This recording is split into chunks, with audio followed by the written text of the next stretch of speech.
We should be good. Okay, so as you can see by the gifts here, today is for Syllabus, because it's silly and then bus.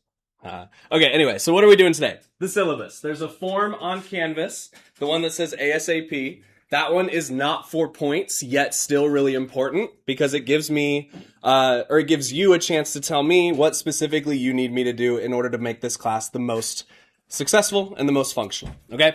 And there's a syllabus quiz. Yeah. There's a syllabus quiz that we'll do after we get back from break. So you don't have to do it today. The option is there. But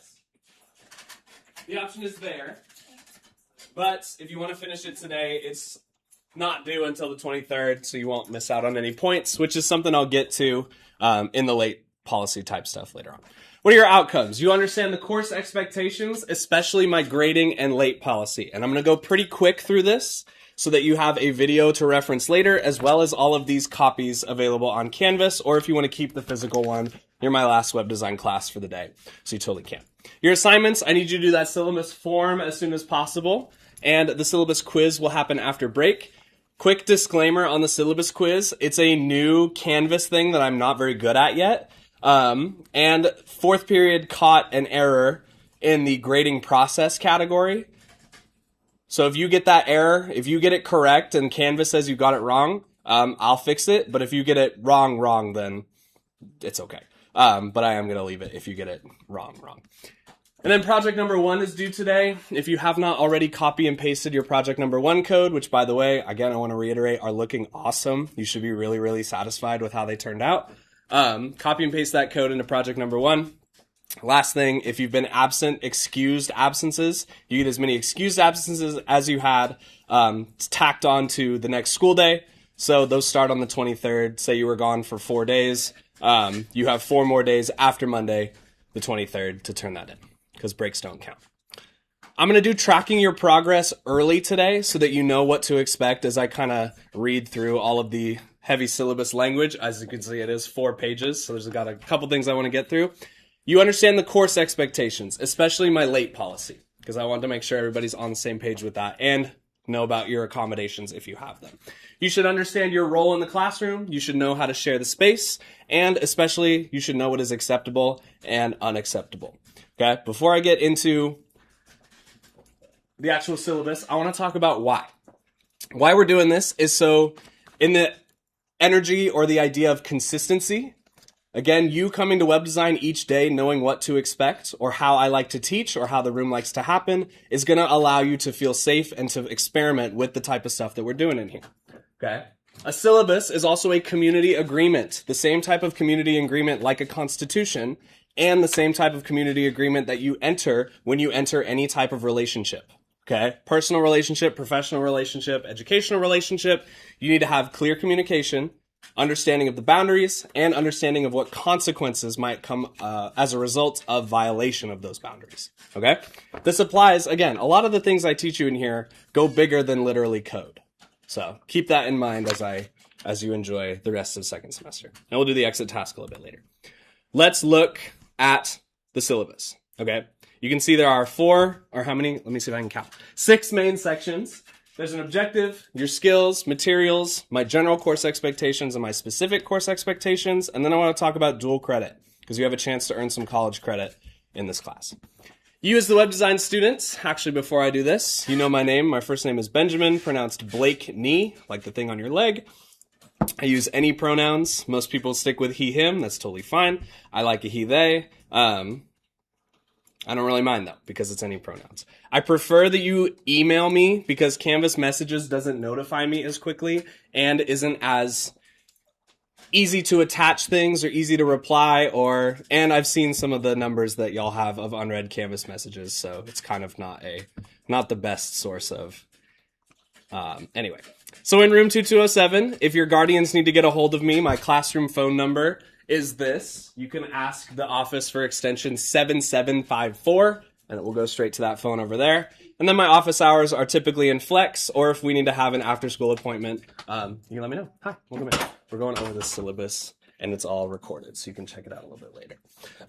So you as the web design student will learn to construct websites using current HTML, CSS, JS, imaging, graphic design, and develop environmental applications. You'll be able to do market research on target populations in order to propose designs for your site. You'll also survey, create, design, and test websites, as well as producing personal works for yourselves and for others. By the end of this course, you'll be able to use up-to-date HTML and CSS and JavaScript, both raw and via framework, to create and deploy interactive web pages on the secure web. We're going to get into the command line a little bit later for web design purposes. You'll understand web page traffic and optimization, as well as be able to understand user experience and user interface and user experience. That's UI UX. And then you'll be able to maintain and manage your web pages with both consistency and intention. As I've mentioned, you do not need any, You do not need any prior coding or programming experience. There is no course prerequisite. You need to know how to use a computer, like file management, troubleshooting that I've mentioned, typing well. We'll do some typing stuff a little bit later. Logging in or out. You need to have experience with a web browser, a text editor, and PowerPoint. And you also will have experience using integrated development environments or IDEs, other platforms. There is no material requirement for this class, but if you have a spare USB flash drive or SD card, I have like 2 different flash drives and a couple SD cards just kind of loose in my backpack.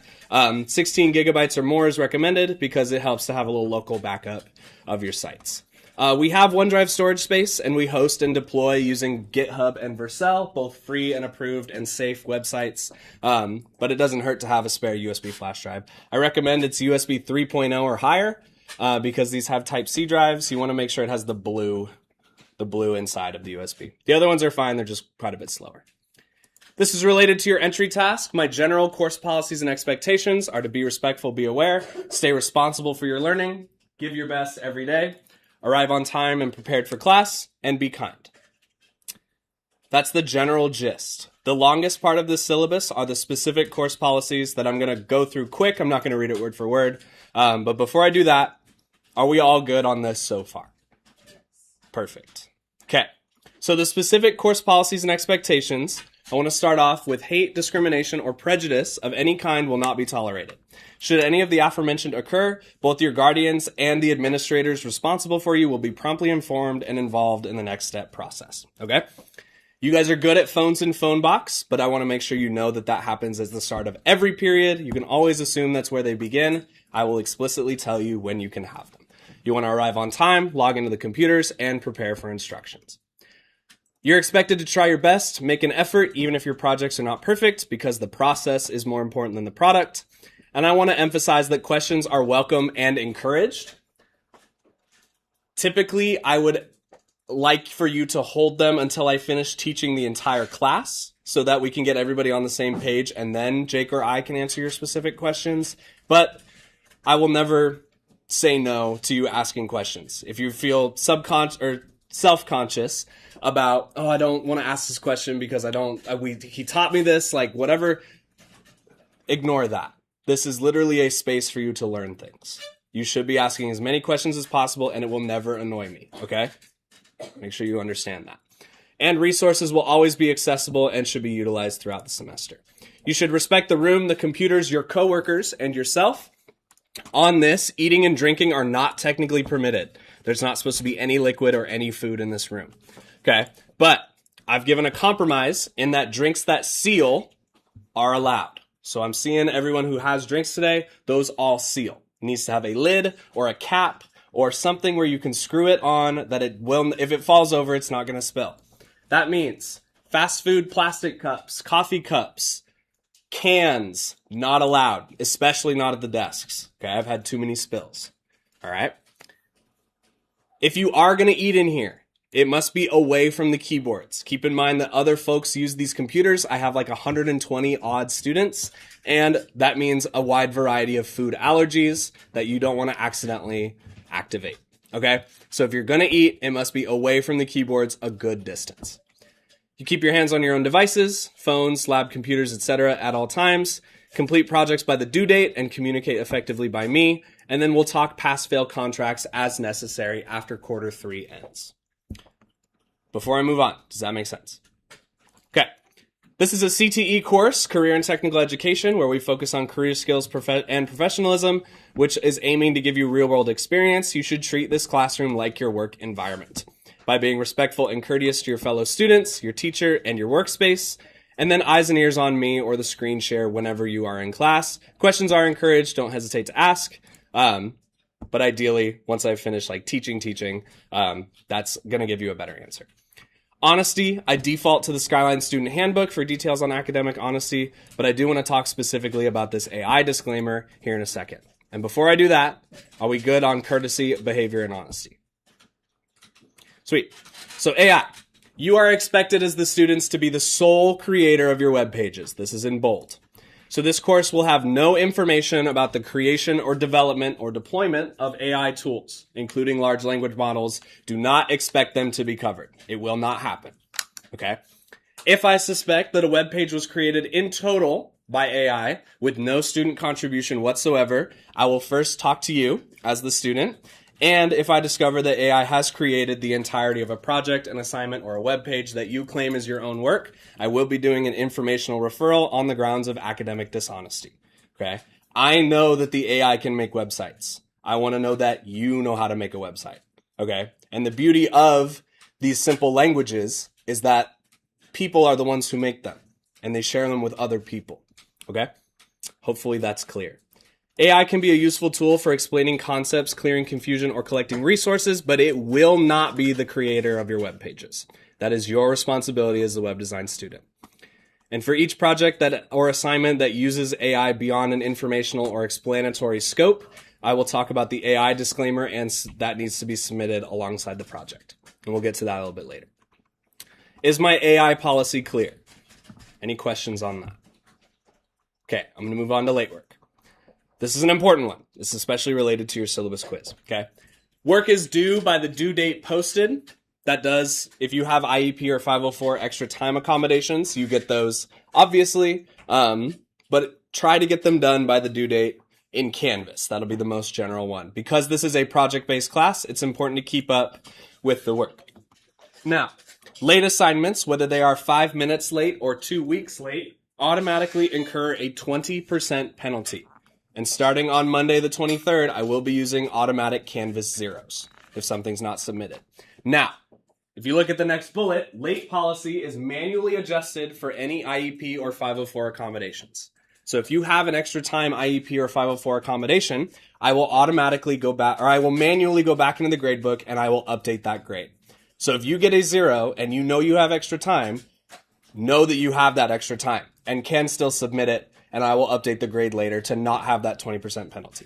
Okay? That's one of the most important parts I want to make sure is clear. Are we all good on that? Okay, love it. Late work will also be accepted until the nearest quarter end, midterm 1, quarter 1, etc. So you can see right here that anything assigned between February 23rd and April 17th, you can turn in until April 17th. However, if you try to turn in something for March, in May, I'm not going to accept it. And it will remain as a 0 in the gradebook. Because quarter 3 ends for web design on April 17th. The next main lockup, because there are 2 major lockups in this course, is June 5th, towards the end of the first semester. When semester 2 grading ends, any work assigned before this date will not be accepted after June 5th. Okay? IEP and 504 accommodations are considered for the 17th and the 5th. But IEP and 504 accommodations for extra time first attach to the due date. So something like project number 1 is due today. You can still turn it in with your IEP or 504 extra time accommodations, and it will be accepted until the 17th, but you might have the penalty if it's outside of your accommodations. Whatever the most up-to-date accommodations are that I have access to, that's the number I go off of. Okay? Is that clear? I'm going to make sure that's extra clear. All right. Any questions before I talk seating, attendance, and absences? No, we're good. I'll speed through it. Okay, I take attendance at the starting bell of each period. If you're later than 5 minutes, I mark you tardy. If you're later than 10 minutes, I mark you late. So if you're here within 3 minutes, you're present. If you're here within 8 minutes, you're tardy. And if you're 20 minutes late, you're late in the Skyward gradebook. That is my legal responsibility. Even giving you the extra 5-minute grace is technically not what I'm supposed to do. So keep that in mind. As you know, there are no assigned seats unless we need to for behavior or for accommodations. Seats will always be first come, first serve, and materials, notes, and presentations will always be made available by the end of the school day. And if you are absent, you should check modules or weekly agendas and with me in order to get caught up. Before we move on to grading, is that clear? Okay, I'll speed through it. We're running out of time here. Grading. This course has small projects and assignments, discussions like the entry and exit tasks, critique, feedback, and improvement cycles, and larger projects. There are no traditional tests or quizzes for this course. There are sometimes quizzes that get you started, kind of like a choose-your-own-adventure sort of pathway through Canvas, but those aren't on the level of like a math or a science quiz. There are 3 grading categories, 50% projects, 20% process, and a 30% final. There is no dedicated assigned homework for this class. Any work you do from home is either your choice, extra practice, or suggested by me as time to catch up. And I post grades once a month towards the end. If you are curious about what types of things fit into these categories, you can see right here. If you like the word summative assessment or assignment and formative assessment or assignment, that's where those live. In process projects or final, which is culminating. Here's my grade scale. You notice there are no pluses or minuses. So anything beyond 100 is an A, down to a 90. Once you hit 89 to 80, you're in B range. 79 to 70, you're in C range. And then anything less than a 59% is an F. Okay? So completing assignments and your grades are your responsibility. You must take the initiative to find out what was missing on a day you were absent and make up any necessary required work. Okay? I will check with you to an extent, but this is your learning. You should stay responsible for your learning.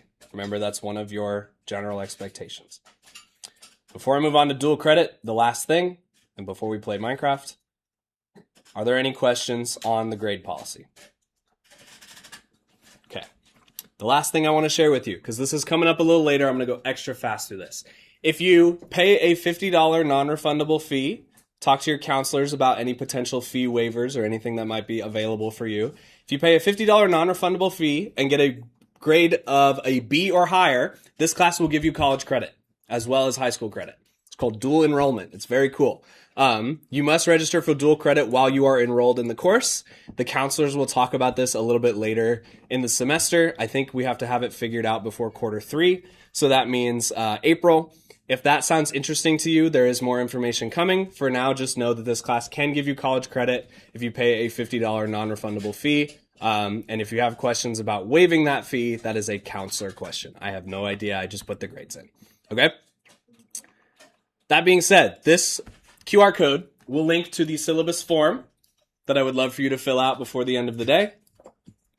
But I also want to get us some Minecraft time, so I'm going to get that started up. Okay, does anybody have any questions about what I've shared with you syllabus-wise? No? Are we all good? Okay, that being said, let me move folks out of the... I have to manually move you to the non-access plan. If you want to see what we talked about in 4th... Yes, Sai, you have a question?